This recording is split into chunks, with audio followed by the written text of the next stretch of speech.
양자 컴퓨터. 이게 뭐랄까 엄청난 계산 능력을 가졌다고들 하잖아요. 네, 특정 문제에선 정말 그렇죠. 근데 그 핵심 부품인 큐비트가 너무 예민하다는 게 문제예요. 외부 노이즈 조금만 있어도 정보가 그냥 깨져버리니까요. 맞습니다. 오늘은 바로 이 양자 컴퓨터의 좀 치명적인 약점이죠. 오류 문제를 어떻게 해결하고 있는지, 특히 양자 오류 정정 부호, 그중에서도 위상학적 부호라는 개념에 대해서 좀 깊게 파고 들어볼까 합니다. 네, 마치 엄청 깨지기 쉬운 유리잔에 담긴 정보를 안전하게 지키는 방법을 찾는 그런 여정 같다고 할까요? 네, 비유가 아주 적절하네요. 그 큐빗대의 섬세함이 사실 양날의 검입니다. 아, 양날의 검이요? 네, 중첩이나 얽힘 같은 현상이 엄청난 계산 능력을 주지만 동시에 안정성을 해치는 가장 큰 원인이 되기도 하거든요. 그렇군요. 그래서 오류를 효과적으로 제어하고 또 수정하는 기술, 그러니까 지금 말씀하신 양자 오류 정정 부호가 실제 양자 컴퓨터를 만드는데 정말 핵심적인 과제라고 할 수 있습니다. 그럼 그 큐비트가 왜 그렇게 오류에 취약한 건가요? 고전 컴퓨터의 비트 0 아니면 1, 이거랑은 근본적으로 다른 점이 있는 건가요? 아, 네, 완전히 다르죠. 큐비트는 0 또는 1 상태뿐만 아니라 이 두 상태가 동시에 존재하는 중첩 상태를 가질 수 있어요. 네, 중첩 상태. 근데 이 중첩 상태라는 게 외부 환경에 아주 미세한 영향? 그러니까 온도 변화나 전자기장 같은 노이즈에도 너무 쉽게 깨져버립니다. 정보가 왜곡되는 거죠. 아, 이걸 전문 용어로는 결이름이라고 부릅니다. 그리고 큐비트 수가 늘어나면 늘어날수록 이걸 제어하는 건 훨씬 더 어려워지고 오류 발생 가능성도 기하급수적으로 커져요. 그러니까 양자 컴퓨터를 크게 만드는 게 어려운 이유 중 하나겠네요. 바로 그겁니다. 가장 큰 기술적 허들 중 하나죠. 그러면 고전 컴퓨터에서도 오류 잡으려고 정보 여러 번 반복해서 저장하고 그러잖아요. 양자 컴퓨터에서도 좀 비슷한 방법을 쓰나요? 기본적인 아이디어는 비슷합니다. 잉여성을 활용한다는 점에서는요. 잉여성이요? 네. 여러 개의 물리적인 큐비트를 하나로 묶어서 이걸 하나의 논리적 큐비트로 취급하는 거예요. 여러 개를 묶어서 하나처럼. 그렇죠. 여기에 양자 정보를 부호화해서 저장하면 그 묶음 안에 있는 물리 큐비트 몇 개의 오류가 발생하더라도 원래의 논리적인 정보는 안전하게 지킬 수 있게 됩니다. 아하. 하지만 중요한 차이가 있어요. 고전 정보는 그냥 복사하면 되지만 양자 정보는 복제할 수 없다는 복제 불가능 원리가 있거든요. 맞다. 복제가 안 되죠. 네. 그래서 단순히 반복해서 저장하는 것만으로는 안 되고 훨씬 더 정교한 방법이 필요합니다. 스테빌라이저 형식론 같은 수학적인 틀을 이용해서 어떤 오류가 발생했는지 측정하고 그 오류를 되돌리는 그런 체계적인 방법을 개발해서 사용합니다. 와, 복잡하네요. 그러면 최근에 많이 이야기되는 위상학적 부호? 이건 어떤 특징이 있는 건가요? 자료 보니까 특히 표면 부호랑 색 부호 이야기가 많더라고요. 네, 위상학적 부호는 현재 가장 유망한 접근법 중 하나인데요. 큐비트들을 보통 2차원 격자 구조 위에 배열하고요. 중요한 특징은 주로 바로 옆에 있는, 그러니까 인접한 큐비트들 간의 상호작용만으로 오류를 감지하고 정정한다는 점입니다. 인접한 애들끼리만요? 네, 이게 왜 중요하냐면 멀리 떨어진 큐비트끼리 상호작용을 제어하는 것보다 훨씬 쉽기 때문에 실제 반도체 칩 같은 하드웨어로 구현하기에 유리하다는 큰 장점이 있어요. 실용적인 측면이군요. 그쵸. 그중 대표적인 게 바로 표면 부호입니다. 주로 정사각형 격자 형태를 사용하고요. 이 표면 부호의 가장 큰 장점은 오류에 상당히 강하다는 겁니다. 오류 허용률, 이걸 오류 임계값이라고 하는데 이게 대략 1% 정도로 다른 부호들에 비해 상대적으로 높아요. 1%면 꽤 높은 건가요? 네, 양자 시스템에서는 상당히 높은 편입니다. 그래서 현재 많은 연구 그룹들, 예를 들어 구글 같은 곳에서 활발하게 연구하고 있고 작년에 발표한 구글의 윌로우 칩도 이 표면 부호를 기반으로 만들어졌죠. 구글 윌로우 칩이요. 그럼 색 부호는요? 자료에는 표면 부호보다 오류 임계값이 좀 낮다고 본 것 같은데요. 네, 맞습니다. 색보호는 오류 임계값이 약 0.5% 정도로 표면 부호보다는 조금 낮아요.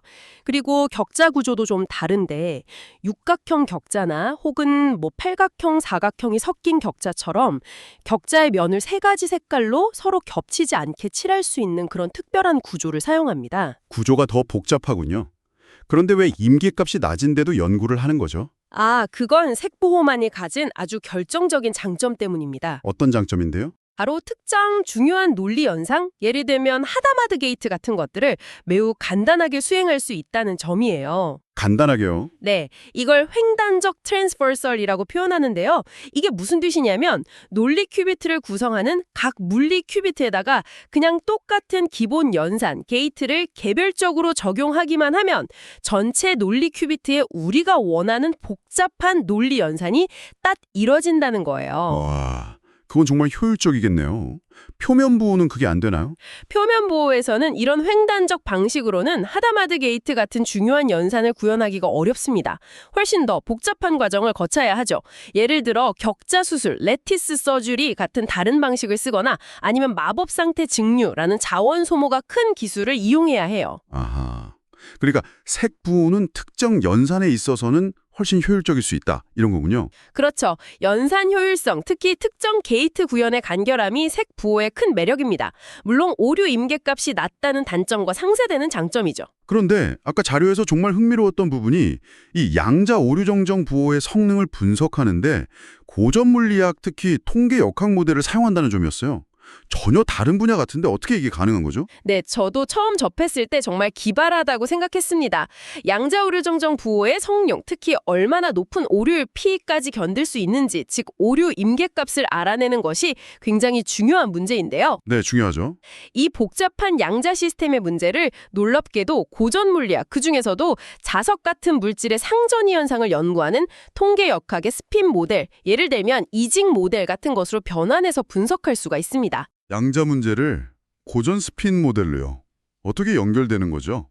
아주 간단히 말하면 양자 오류 정정 부호에서 결함이 있는 큐비트나 오류 정정 과정의 불완전성 같은 요소들을 스핀 모델에서의 무질선 상호작용이 난 특정 영역의 스핀 방향이 뒤집히는 현상 등으로 대응시키는 겁니다. 아, 양자 오류를 스핀의 무질서함으로 본다. 네, 그런 식의 수학적 매핑이 가능해요. 그러면 스핀 모델이 외부 교란, 온도 같은 에도 불구하고 전체적으로 정렬된 상태, 즉 정렬상을 유지하는 조건을 찾는 문제가 되는데요. 네.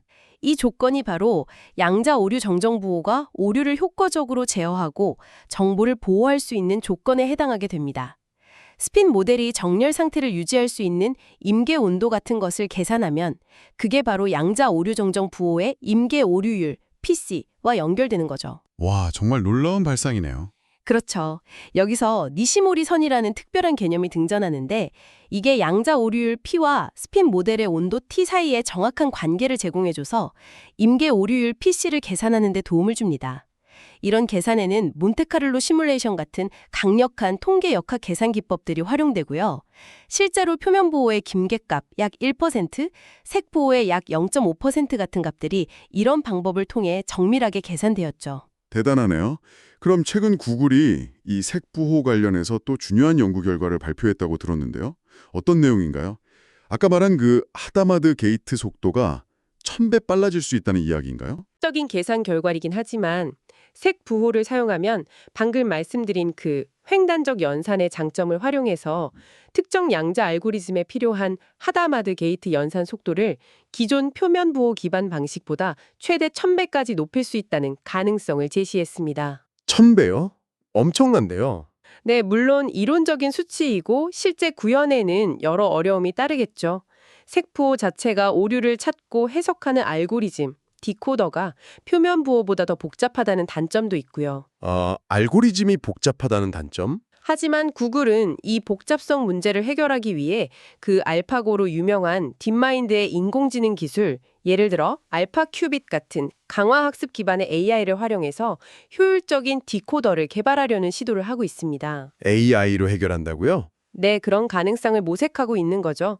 만약 이게 성공한다면 양자 컴퓨터의 실제 연산 속도를 크게 향상시킬 수 있는 중요한 돌파구가 될 수 있기 때문에 큰 기대를 모으고 있습니다. 물론 구글뿐만 아니라 중국의 연구팀, 주총즈 3.0 같은 칩이나 마이크로소프트, 마요라나 방식, AWS, 오셀러 칩 등 다른 많은 기업과 연구기관들도 각자의 방식으로 오류 정정 기술과 칩 개발에 박차를 가하면서 경쟁이 아주 치열해지고 있습니다. 경쟁이 정말 뜨겁군요. 그런데 지금까지는 큐비트 자체에서 발생하는 오류에 초점을 맞췄는데 사실 오류를 확인하는 측정 과정에서도 오류가 발생할 수 있다면서요? 이건 문제가 더 복잡해지는 거 아닌가요? 네, 아주 중요한 지적입니다. 맞습니다. 실제 양자 컴퓨터를 만들려면 큐비트 자체의 오류, 상태 오류일 P뿐만 아니라 오류를 감지하기 위한 측정 과정에서 발생하는 오류, 측정 오류일 Q까지도 고려해야 합니다. 이것까지 고려해서 오류를 효과적으로 제어할 수 있는 시스템을 결함 허용, 폴트 털러런트 양자 컴퓨팅이라고 부르는데 이게 훨씬 더 어려운 문제입니다. 결함 허용. 측정 오류까지 고려해야 한다니 정말 어렵겠네요. 네, 이 문제를 분석하기 위해서도 재미있는 접근법이 사용되는데요. 오류 발생 기록을 시간축으로 쌓아 올려서 마치 시공간처럼 3차원적인 고전 통계 역학 모델, 구체적으로는 이징 격자 게이지 이론 같은 모델로 변환해서 분석하기도 합니다. 이번에 3차원 모델인가요? 네, 시간축이 추가되어서요. 여기서 또 흥미로운 결과가 나옵니다. 측정 오류가 거의 없는 이상적인 상황, Q는 0에서는 표면 보호와 색 보호의 성능 한계, 즉 오류 임계 값이 비슷하게 나왔었거든요. 네, 아까 1%랑 0.5% 정도로요. 그렇죠. 그런데 측정 오류가 존재하는 좀 더 현실적인 상황, Q0을 고려해서 분석해 보니 어떤 연구들에서는 색 보호가 표면 보호보다 오히려 더 강인한, 즉 더 높은 오류율을 견딜 수 있는 모습을 보일 수 있다는 결과가 나왔습니다. 측정 오류가 있으면 색보호가 더 유리할 수도 있다고요? 의외네요. 네, 좀 의외의 결과죠. 왜 두 부호가 측정 오류에 대해서 이렇게 다른 안정성을 보이는지에 대해서는 아직 명확하게 밝혀지지 않았고 추가적인 연구가 필요한 부분입니다. 하지만 어쨌든 측정 오류라는 현실적인 요소를 고려했을 때 색보호의 잠재력이 다시 한번 주목받게 된 계기가 되었죠. 와, 정말 양자 컴퓨터를 현실로 만드는 길이 간단치가 않네요.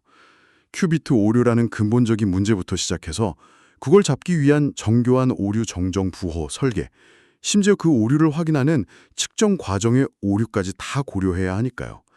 넘어야 할 산이 정말 많아 보입니다. 맞습니다. 정말 첩첩산중이죠.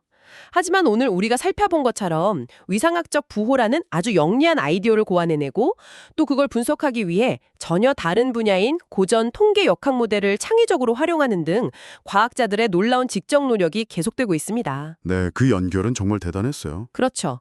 그리고 표면 보호와 색 보호처럼 서로 다른 장단점을 가진 접근법들을 비교 분석하고 구글의 연구처럼 특정 연산의 효율을 극대화하거나 측정 오류 같은 현실적인 문제까지 고려하면서 더 나은 방법을 찾기 위한 연구는 끊임없이 발전하고 있습니다. 아직 마법 상태 증류처럼 자원 소모가 아주 큰 어려운 숙제들도 남아있다고 들었지만 오늘 이야기를 들어보니 이 오류라는 거대한 벽을 넘어서 안정적인 양자 컴퓨터를 만들려는 인간의 지적 탐구는 정말 대단하다는 생각이 다시 한번 듭니다. 네, 동감합니다.